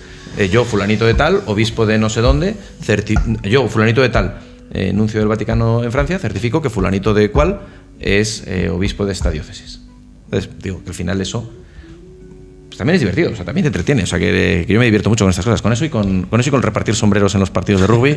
Eso es... Ahora vamos con el deporte, pero y tampoco me quiero extender mucho, pero bueno, ya que has mencionado esta diversificación, ¿no? Que no es lo que estáis más enfocados, pero en proyectos más diferentes, este edificio asistencial, hilando un poco también con lo que decías de la construcción industrializada y demás, obviamente esto es, pero vamos, por centrarlo, esto que se habla ahora tanto del senior living, que quizás obviamente también pues tenga que ver más grandes capitales o capitales más grandes que Valladolid. Todo esto es una realidad tangible, las nuevas formas de sí, residencial y demás, o todavía estamos un poco en una cosa que está por llegar. Sí lo es, y está por llegar en términos de volumen, Pero sí es tangible, sí es una realidad y sí que es una apuesta de futuro, primero, de las personas, es decir, personal. No creo que nosotros, que tenemos un rango de edad parecido, vamos a decir entre 40 y 45, no creo que debamos empujar ni a nuestros padres ni a nuestros familiares a tomar ninguna decisión que ellos no quieran tomar. Pero los núcleos residenciales tipo senior living, soluciones, llámalo, al final decimos soluciones habitacionales, utilizamos unas palabras que no entiende nadie. Las casas donde viven personas en viviendas más pequeñas y con personas que tienen unas mismas necesidades y que además van a tener una serie de servicios que les van a ayudar a vivir mejor, es una idea muy buena. Y de nuevo, al final, nosotros somos empresarios, nos dedicamos a eso, pero también somos padres y también somos hijos. Mis suegros han vendido su casa en un acto de generosidad brutal, porque se han dado cuenta de que ellos ya allí van a necesitar una atención o que su casa es demasiado grande y han buscado una vivienda de este tipo. Un acierto total. O sea, un acierto total. Por eso digo que al final todos estamos en el mundo y todos tenemos padres y yo te digo, sí es una realidad porque lo he visto. O sea, porque lo he visto. Y luego el tema está en explicar bien las cosas, joder, y no sobrevender las cosas y no engañar a nadie. Mira, son una serie de apartamentos que pueden ser en régimen de cooperativa, que pueden ser en alquiler o que pueden ser en propiedad, pero con una serie de restricciones, que al mismo tiempo tienen una serie de servicios asociados. Servicios que sobre todo, te van a ayudar a vivir mejor. Tú, como persona, vas a estar mejor. Punto. Y desde el punto de vista, porque en estos casos pues parece evidente, ¿no?, la utilidad, pero desde el punto de vista de negocio, meterte en un proyecto de estos, la complejidad, y aquí también te quiero preguntarte, Sergio, vale, porque hemos hecho alguna cosa, creo que no de Senior Living, pero sí de Flex Living, y ya estamos estudiando, ¿no?, ese tipo de proyectos. ¿Cómo es de diferente o de complicado, vale, con respecto a la promoción residencial normal, ¿no? A ver, yo antes de entrar a cómo se gestiona ese negocio, cómo es ese negocio, cómo lo vivo con negocio, yo me he ido al Senior Living, ¿vale? Porque yo lo he visto y yo sé que con libertad y cariño, ¿vale?, las personas que vayan a cualquier centro de esos van a vivir mejor. Va a mejorar su calidad de vida, es una mejora. El Flex Living es una solución barata. Que no necesariamente es mejor. No sé si me explico, ¿vale? Que puede ser una solución para determinadas personas, principalmente jóvenes, pero suena es que no queda más remedio, porque no puedes pagarte una casa. Digo por diferenciar, ¿no? Porque una cuestión es voy porque quiero y otra cuestión es me meto aquí porque no puedo en otra cosa. Hombre, deberíamos buscar soluciones para que los jóvenes puedan desarrollar su proyecto de vida, claro, de otra forma. Se plantea también como una fase intermedia. Intermedia, por supuesto. O sea, pero bueno, pero al final los que nos dedicamos al sector inmobiliario también tenemos cierta responsabilidad para con la sociedad en la que estamos y para con la sociedad en la que trabajamos. Dicho esto, en función y ahora ya vamos a modelo de negocio o rentabilidad de una inversión de ese tipo. De nuevo, hay dos elementos o tres. En este caso, en la promoción de residencial, tú tienes la promotora y tienes la constructora. Aquí vas a tener la promotora y la constructora y vas a tener la gestora, ¿vale? Es decir, porque esos edificios no se gestionan solos. Es más, parte de lo que tú ofreces a las personas que viven allí y parte por lo que tú le sacas un rendimiento son precisamente por los servicios adicionales que acompañan a esa construcción. Ese maridaje, entre comillas, es lo que en ocasiones está saliendo bien y en ocasiones no tanto. Mi consejo es que es una buena inversión siempre que conozcas la gestora, ¿vale? Porque parte de tu inversión va a estar en la gestora. A no ser que sean viviendas, digamos, simplemente que vendes y te olvidas. No sé si me explico, pero entonces el negocio es incompleto, ¿vale? El negocio completo es, oye, llámalo promoción, llámalo construcción, llámalo como quieras, pero luego esos edificios hay que gestionarlos y ahí tiene una rentabilidad la misma mayor que te puede dar el alquiler, en fin, bueno, eso ya. Y por nuestra parte, Sergio, ¿cómo o sea, al final, como nosotros nos dedicamos a invertir, tú para invertir tienes que tener claro cuánto pones y cuánto vuelve. Claro. ¿No? Entonces, en el cuánto vuelve, en el mundo de la promoción residencial tradicional es muy fácil. ¿A cuánto creo que voy a vender estas casas? Esos son los ingresos. ¿Cuánto me cuesta hacerlas? ¿Cuánto me va a costar el suelo? Y por lo tanto, ahí está la ganancia, ¿no? En el modelo de Flex, Senior o cualquier de estos modelos de living, que estoy de acuerdo con Mario, que al final hay que hacer soluciones humanas y adaptadas a las necesidades de la gente, ¿no? El modelo es otro. La gestora es muy importante. Tienes que estar seguro de que allí donde estás invirtiendo, luego esas casas o esas habitaciones, hay demanda para ocuparlas, porque si no hay demanda te quedas con un cacharro vacío, por lo tanto tu inversión no va a ser buena, porque si van a estar ocupadas habrá un inversor patrimonialista, que existen muchos, nacionales e internacionales, que se lo querrá quedar como un activo generador de rentas, o sea, como quien se compra un supermercado. Claro. Pues yo me compro un edificio que está alquilado a gente mayor o que está alquilado a gente pues que está en Málaga 3 meses al año y luego vienen otros 3 y tal. Entonces, nosotros ahí en lo que nos fijamos es, hay demanda de gente que quiera ocupar esos espacios y hay demanda de inversores que quieran comprar esos activos que van a estar ocupados. Entonces, si cumplimos esos dos checks más el de la gestora, pues entonces es una inversión que tiene sentido. Si un tío quiere hacer un co-living o un senior living de, no sé, 500 viviendas en Soria, pues sí, porque todo el siempre respeto a se Soria, nos que viene estuve Soria. este fin de semana. No, estuve este fin de semana y me fascinó, nunca había estado en Soria, aunque parezca increíble. Es precioso, ¿eh? Pero claro, o sea, llenar un senior o un flex en Soria de 500 habitaciones, pues es un poco probable, por lo tanto es una inversión que parece que... Pero igual que si me dices hacer una torre, un rascacielos en Lugo, pues para venta en residencial, pues parece que tiene poco sentido, ¿no? Entonces al final lo que miramos es la viabilidad comercial del proyecto. Y luego ese inversor que tú dices, que es el inversor final, por decirlo de alguna manera, ¿no? O sea, tú al final vas a levantar capital con tus inversores de Urbanitae, o yo mismo, bueno, como promotor puedo hacer una cosa de estas, con la idea efectivamente de que luego después venga un inversor que quiera tener unas rentas. Lo que pasa es que el atractivo de ese activo para ese inversor va a depender en cierta medida de quién y cómo gestiona el activo. Claro, a eso me refiero. Y que sea capaz de llenarlo y que lo gestione bien y etcétera, etcétera. Correcto. Sí, eso es. O sea, hay que cambiar un poco los ojos con los que se analiza respecto a una promoción residencial tradicional, indudablemente. Sí. Bueno, pues antes de ir concluyendo ya esta entrevista, para que la gente le coja más cariño a Mario Villa, quería preguntarle por el tema del deporte, porque aunque a mí me ha dicho antes que esto de que los equipos con los que colabora Cabidel, pues algunos de ellos les va muy bien, hasta el punto de que ganan competiciones. Hemos ganado la liga. Hemos ganado la liga de rugby, efectivamente. Donde patrocinan Cabidel y Urbanitae. Exacto.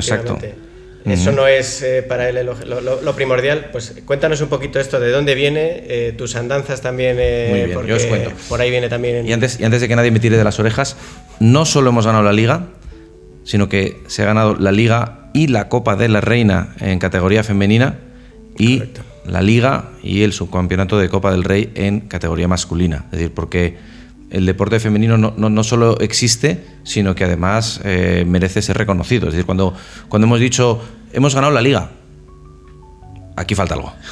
No hemos ganado la Liga. Hemos ganado la Liga femenina, la Liga masculina, la Copa de la Reina y bueno, y luego su campeonato de Copa del Rey. Pero bueno, en cualquier caso, mira, nosotros desde hace varios años ya queríamos buscar, en cierto modo, pues la implicación con la ciudad en la que trabajas y en nuestro caso con el barrio en el que trabajamos, ¿no?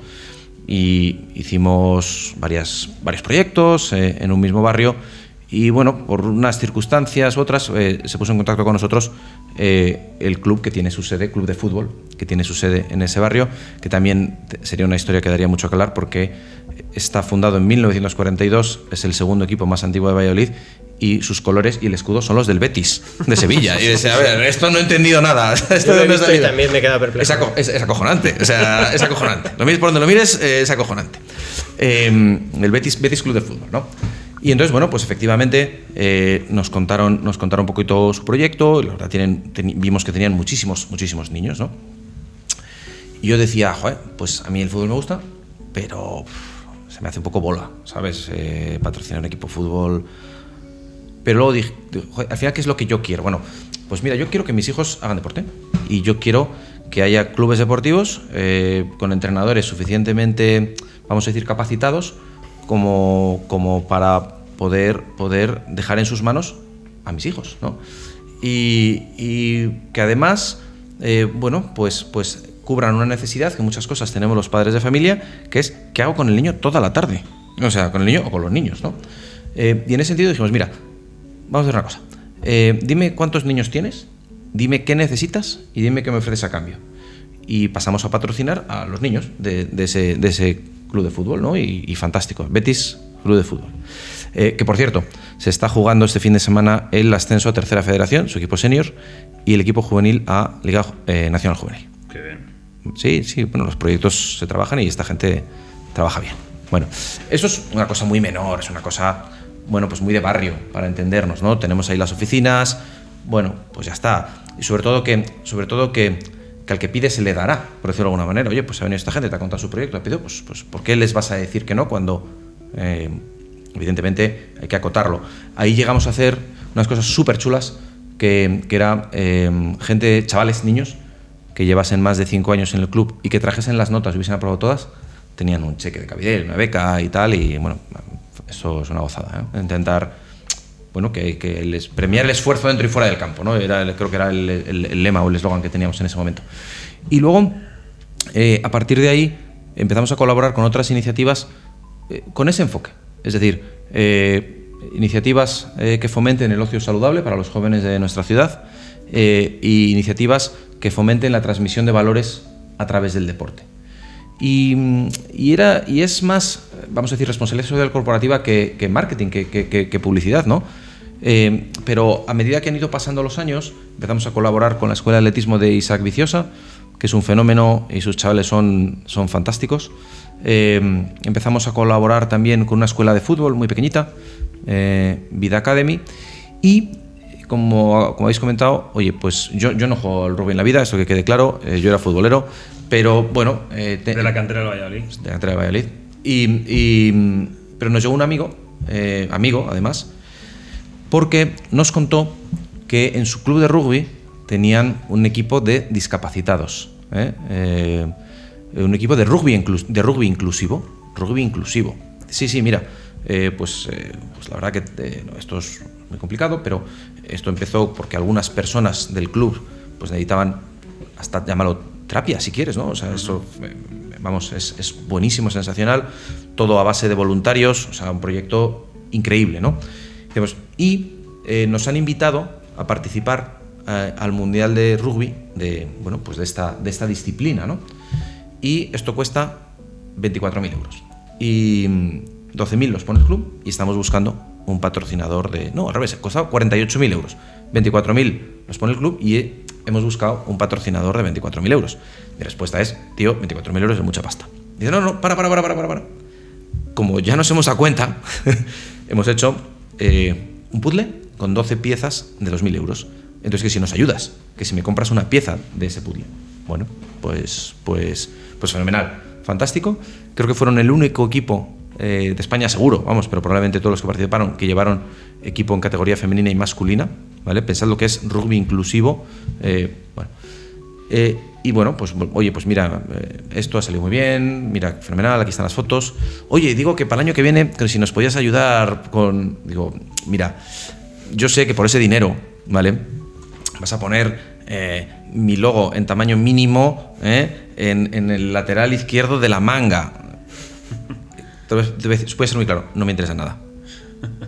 No, espera, porque no sé qué, porque tal, porque... Digo, mira, pues venga, vamos a reconducir esta conversación. Dime qué haces con los niños, con tu cantera.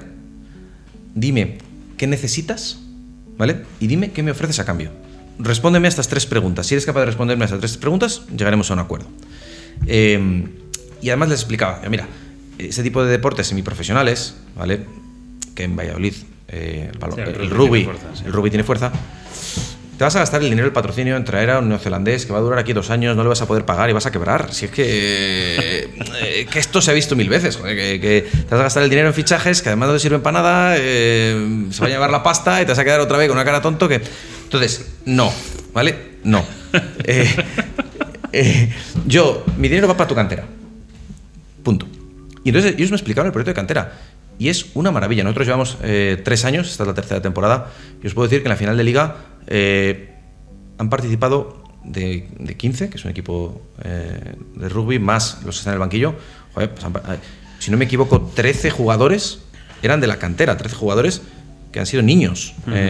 Hay cosa que en deporte semiprofesional es complicado, o sea, no tanto. Entonces, nosotros apoyamos, como digo, iniciativas de ocio saludable para los jóvenes de la ciudad, transmisión de valores a través del deporte y bueno, pues en este caso el proyecto que más desarrollo ha tenido ha sido el del rugby. Tengo que decir también que desde el año pasado somos patrocinadores de la cantera del aula de balonmano femenino, que este año jugó competición europea, creo que llegó a cuartos de final, si no me equivoco, y que ha terminado la liga en 8ª posición, se ha clasificado para los playoffs y que también tienen un proyecto muy bonito de cantera, de niños haciendo deporte. Y lo que ya no es deporte de niños es un poco lo que habéis comentado. Pues mira, yo me lo paso muy bien, ¿sabes? Repartiendo gorros, sombreros con mi publicidad en los aledaños del Estadio José Zorrilla en la final de la Copa del Rey, que me divierto, pues claro que sí, ¿no? Y bueno, y y efectivamente conseguí, fíjate que si seré pesado, que conseguí que Urbanitae patrocinase al club de rugby El Salvador, además, sí. Y hombre, ha dado resultados, vamos, o sea, quiero decir que también esto lo digo, esto nos estamos saliendo del tema, ¿no? Pero que haya un club que en su disciplina haya ganado las 2 competiciones de categoría femenina, la competición principal en categoría masculina, pues está el Fútbol Club Barcelona, no hay muchos más, vamos, yo no conozco ninguno, pero bueno, el caso, al final, de nuevo, responsabilidad social corporativa, marketing, ¿vale? Porque al final estás en las camisetas de niños, y sobre todo sentirte a gusto con lo que haces y pasártelo bien en tu trabajo, ¿sabes? Eso es lo que hace que nosotros nos impliquemos con clubes deportivos de la ciudad. Este sábado es campeonato de minibásquet en Valladolid también, pues vamos a colaborar con la Federación de Castilla y León de baloncesto, con el Ayuntamiento de Valladolid y la Escuela de Atletismo de Isaac Viciosa. Hemos organizado una carrera de familias en el pasado mes de mayo. Bueno, yo le digo que es el Roch del deporte vallisoletano. No, él dice que porque, no, pero porque me faltan dos o tres ceros en el balance, 2 o 3 ceros. La única diferencia. Pero bueno, que al final, joder, y esto lo digo ya como empresario local o como promotor local. ¿Qué es que a ti te gusta que tu ciudad esté bonita? Sí. ¿Qué es que te gusta que haya vida? ¿Qué es que te gusta que las cosas, no sé, que las cosas se hagan bien, ¿sabes? O sea, ¿no? Y que veas la ciudad contenta, la ciudad alegre, y no hay una cosa mejor que el deporte para esto, ¿no? O sea, yo eso, y luego, joder, que somos a veces un poco ratas, coño, 2.000 euros, 3.000 euros, 4.000 euros. Para una empresa que como promoción inmobiliaria pues factura, que su unidad de medida son los millones, ¿vale? Pues ayuda un poco, coño, ¿sabes? O sea, no sé, esto lo digo para todas las ciudades. Claro, yo no voy a patrocinar el baloncesto en Ciudad Real, pero si hay alguien que lo escuche, coño, que ponga dinero para el equipo de su ciudad, joder, ¿sabes? Muy bien, Mario, pues nada, tenemos que ir terminando. Yo una pregunta le quiero hacer. A ver. Por supuesto. Si me dejas, dado que Mario es el primer promotor con el que Urbanitae hizo algo, que me honro de haber sido el introductor de embajadores. Aquí tengo un mail que no voy a enseñar, pero que Mario, cuando yo en abril del 2018 le digo, Mario, existe una cosa que se llama incipiente en aquel momento, que se llama Urbanitae. Bueno, Mario me mandó un largo email con instrucciones que empieza: amigo Arana, léete atentamente este correo, subráyalo, asegúrate de que lo has entendido y tal y cual. Bueno, esos eran los inicios. Primer proyecto de Urbanitae, 200.000 euros con Cabidel, ¿no? Luego yo, cuando me vine a Urbanitae, pues una de las personas a las que pedí consejo fue a Mario, ¿no? Y me dijo, por supuesto, o sea, ve corriendo a trabajar a Urbanitae. Me gustaría que digas cómo ves Urbanitae. Joder. Ahora, tú que lo has visto nacer, ¿cómo lo ves ahora? Vale, yo creo que voy a ser muy directo. Yo creo que estáis corrigiendo muy bien y a tiempo el riesgo que teníais de morir de éxito, porque habéis implementado controles y habéis implementado un proceso de decisión a la hora de invertir mucho más riguroso del que habéis tenido hace 3 años, por decirlo de alguna manera, o hace 2 años. Creo que Urbanitae es una historia de éxito, pero sobre todo hoy es una historia de éxito escalable. Es decir, Urbanitae puede multiplicar por 10, por 20 o por 100 el volumen que gestiona a día de hoy, sin duda, porque os habéis molestado en poner las herramientas de control encima de la mesa, aunque haya ralentizado vuestro crecimiento. En ese sentido, vamos, que la idea es buena, ya lo sabemos todos. Que el servicio que prestáis tanto a promotores como a inversores como a bancos, que tú lo has dicho muy bien, que complementas la actividad de la financiación bancaria tradicional, el servicio es muy bueno. Ahora bien, el crecimiento desmesurado puede derivar en falta de control. Ralentizasteis en cierto modo el crecimiento para introducir esas herramientas de control, y a día de hoy, bueno, pues yo creo que veo posibilidades enormes. Otra cuestión es que esa internacionalización que estáis acometiendo, que en ese proceso de internacionalización, mejor dicho, no perdáis de vista que tenéis que conocer promotores fiables y de fiar, ¿no? Porque en España tienes capacidad de conocer promotores, porque, bueno, te mueves, vas, ¿no? En Francia, en Italia, en Portugal, bueno, pues ese es el reto que tenéis, vamos. No sé si estoy, obviamente yo hablo desde fuera, ¿no? Pero no sé si está siendo, si es acertado o no. Luego la otra, cuando tú has preguntado por el flex living y demás, de nuevo, si el activo tiene una lógica distinta, debéis tratar de aplicar reglas distintas. Es decir, aplicar las mismas soluciones, digamos, a la hora de evaluar un proyecto residencial o de corregir defectos en un proyecto residencial que en otro no tiene nada que ver, te van a llevar a equivocarte. Es decir, adapta tus soluciones, me parece bien, pero que sepas que probablemente te enfrentes a problemas de naturaleza distinta, igual que la renta fija o igual que, oye, locales comerciales en zonas prime. Bueno, cada uno tiene su idiosincrasia, su casuística, y el Excel lo aguanta todo, efectivamente, pero, ¿sabes? Yo creo que con esas dos cosas, es decir, que no perdáis de vista qué os ha hecho crecer en España para poder seguir creciendo internacionalmente, va a ser un factor que os va a permitir seguir teniendo éxito. Y la segunda es, a medida que avanzan, digamos, las posibilidades de invertir en distintos modelos dentro del sector inmobiliario, dentro de ese sector residencial que va cambiando con la sociedad, bueno, vosotros también tendréis que adaptar vuestras reglas de decisión. No sé si esto suena a bronca o... No. Creo que hemos quedado bastante bien parados, ¿no? A ver, yo creo que sí, joder. Yo creo que vamos. Tampoco, yo creo que si no, te iba a cortar la respuesta. Y luego, escucha, yo os voy a decir una cosa. Esto porque no ha salido. Yo pensé que ibais a preguntar, pero ya como... No, es que estamos metiendo un motor de inteligencia artificial para... Porque habrá gente que se dedica a eso, ¿eh? Un motor de inteligencia artificial para analizar los proyectos, que lo que falta es inteligencia natural. Que no te líes. O sea, ¿sabes? O sea, en fin, que la ausencia de inteligencia natural es la que te genera un problema, por ejemplo, de vivienda en España. Falta de planificación, falta de... Pues lo mismo con esto, ¿no? Estoy seguro, no me lo habéis contado, estoy seguro de que estáis ya ahí con la inteligencia artificial a todo lo que da. Bien, pero pon la inteligencia humana. Lo que pasa es que yo, llevando el equipo de inversión, cuando tenemos estos debates que los tenemos, digo, está fenomenal, pero aquí lo que hace falta es oler y pisar. Bueno, en parte. Pisar. No, bueno, pero quiero decir hay que... herramientas que permiten acelerar algunas fases del proceso, desde luego, pero que al final hay que... No.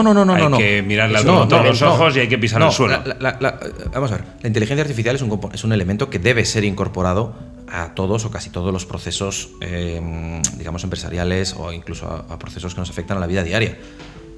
Pero la inteligencia artificial no puede sustituir a la inteligencia natural. Es que nos extinguimos, ¿sabes? O sea, es decir, claro, estás en un momento en el que ya si no te hace falta el esfuerzo para sobrevivir y además tampoco te hace falta la inteligencia, bajamos la persiana. O sea, digo, ya como sociedad, vamos. O sea, que... Dale, Gon. Que te he cortado tus preguntas. No, nada, estaba acordando de una frase de Jerry Seinfeld que le preguntaban sobre esto y entonces decía, bueno, sí, teníamos la inteligencia natural, vimos no funcionó, entonces luego desarrollamos la inteligencia artificial, nos creímos muy listos y ahora no sabemos si eso es lo que nos va a llevar a... O sea, era un galimatías bastante... Sí, bueno, no lo sé. Bueno, por concluir, porque podríamos estar esta vista hablando mucho más tiempo, iba a cerrar con las dos preguntas tradicionales que hacemos aquí a nuestros invitados. La primera de ellas es, siendo nosotros una empresa de inversión inmobiliaria, pero de inversión en primer término, ¿no? Es ¿cómo invierte Mario Villa? Buena pregunta. Mira, al final yo intento aplicar 4 reglas o una más 3, ¿vale? La primera es cuando el valor es superior al precio. Y esto la gente dice, caro, es barato. Caro es cuando una cosa tiene menos valor que el precio que pagas, y barato es cuando tiene más valor que el precio que pagas. Caro o barato implica entender la diferencia entre valor y precio, y no todo el mundo la entiende, ¿vale? Cuando yo hablo de que el valor es superior al precio, puede ser pues porque la persona que vende esté necesitada de vender, porque la persona que vende no es capaz de darle a su activo el valor adecuado, o porque yo tenga claro que lo voy a poder vender en 2 meses o en 2 años a un precio superior. A eso me refiero con saber o pensar si el valor es superior al precio o no. Por lo menos ya, si distingues valor y precio, ya has ganado bastante. Pero bueno, sabiendo distinguir, sabiendo ver qué cosas tienen un valor superior a su precio. Luego, en segundo lugar, inviertes en cuestiones que estén bien, que sean buenas, o sea, que sea calidad. No sé si me explico.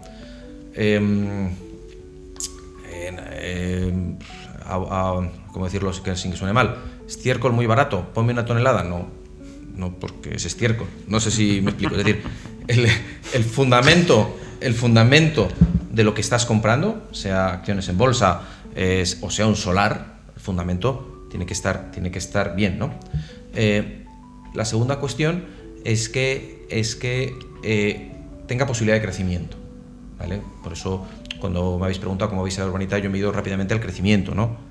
Que tenga posibilidad de crecimiento, que ese sector donde inviertes o en este caso esa empresa o este suelo o ese proyecto, ¿no? tenga recorrido, ¿vale? Tenga posibilidad de hacer más cosas. Y la última es que esté en buenas manos, o sea, que el equipo que lo gestiona, bueno, pues sea eso, fiable y de fiar, ¿no? Y dices, ya, pero no me has contestado la pregunta, eso yo quería saber si inviertes en acciones o inviertes en tal. Pues te voy a contestar, no invierto en nada, evidentemente invierto en terreno, invierto en suelo, y el dinero mejor gastado y mejor invertido es en la educación de mis hijos. O sea, punto. ¿En qué inviertes? En la educación de mis hijos. Y todo lo demás, pues yo qué sé, no tengo un euro, no tengo acciones de nada. Tengo, creo que son 140.000 euros de hipoteca todavía. Bueno, tengo una buena empresa, que conste, y que compro suelo, ¿vale? O sea, tenemos suelo para aburrir en Valladolid, pero invertir en la educación de mis hijos. En fin, vamos, no. ¿Cuál es la otra pregunta? Bueno, nos ha quedado claro, y además no sé si era Ben Franklin el que decía que la inversión en conocimiento es la que mejor rentabilidad da, ¿no? O sea que por esa parte vamos bien cubiertos. La segunda pregunta que quería hacer es, que la hacemos a todos los invitados también, es la de la recomendación de un libro, de una película, de una serie. Iba a decir también que no sé si es más difícil hoy lo del libro o lo de las series, como hay 150.000 que están muy bien, pues claro, algo que se te ocurra. Bueno, la fácil es la de la serie, porque la he visto hace poco, porque es de actualidad y porque viene a colación de lo de invertir en la educación de tus hijos, que es la serie, o sea, recomiendo una porque es lo primero que me viene a la cabeza, ¿no? Que es la de adolescencia, que si no me equivoco estaba en Netflix, me parece, ¿no? Sí. Bueno, que con un prisma, vamos a decir, atípico o distinto al que estamos acostumbrados, te muestra una fotografía en 4 capítulos de a qué retos nos podemos llegar a enfrentar los padres con hijos en esa edad. Y de nuevo, series hay miles, hay series seguro que son mejores que esta, seguro que he visto series que me han gustado más que esta, pero esta me ha gustado mucho, es reciente y es de actualidad, ¿vale? Y además hila bien con el tema anterior de la educación de los hijos. Libros y películas, pues ya me voy a algo más personal. Libro El Principito, que es el que me regaló mi novia, mi mujer ahora. Y serie y película Big Fish, porque me recuerda mucho a mi padre. Sí. Ah, sí, ¿eh? Sí. Bueno, pues eso es un buen halago, sí, creo. Sí, Big Fish. Sí. Muy bien. Pues nada más por nuestra parte. Muchísimas gracias, Mario, por haber venido hoy. Muchas gracias, Sergio. Yo gracias creo que... a ti, Goña, Mario. Joder, ha venido desde Valladolid, tío. Claro, me he perdido varias veces, no pasa nada. No le divierte venir a Madrid. Ha merecido la pena. Merece la pena. Sí. Bueno. Y a todos los demás, pues nada, os emplazo a un nuevo episodio en este podcast o en el otro. Seguro que nos vemos muy pronto, así que muchas gracias a todos por estar al otro lado. Muy bien. Muchas gracias, Bueno. Mario, gracias. ¿Os ha gustado? Suscribíos al canal de Urbanitae y podréis ver todas las entrevistas de Entre el Punto y la U y mucho más contenido interesante.